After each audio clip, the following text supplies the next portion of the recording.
Video emak-emak asik melenggang fashion show di KRL tapi malah lupa pencet rekam di handphone.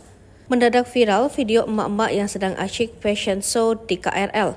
Mereka memakai baju dengan aneka ragam, ada yang menggunakan kebaya, baju dengan motif batik dan tentunya full color. Mereka bergaya bak model runway. Tidak hanya menggunakan baju yang penuh warna saja, bahkan mereka menggunakan model hijab layaknya ibu para pejabat. Tak hanya sampai di situ saja, bahkan mereka pun juga menggunakan aksesoris yang tak kalah cetar, dari kalung, gelang hingga topi untuk penghias di tubuhnya.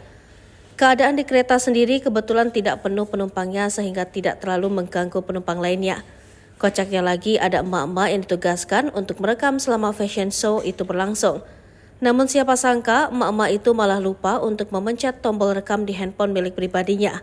Tolong, emak-emak siapa ini fashion show di KRL, tulis pemilik akun Paulinus_06. Tak berselang waktu ternyata teman dari pemilik akun tersebut mengomentari. Tampak di dalam kereta tersebut ada penumpang yang tidur, cuek hingga ikut asik menyaksikan emak-emak yang fashion show tersebut. Sehingga reaksi para netizen pun beragam dengan aksi para emak-emak itu.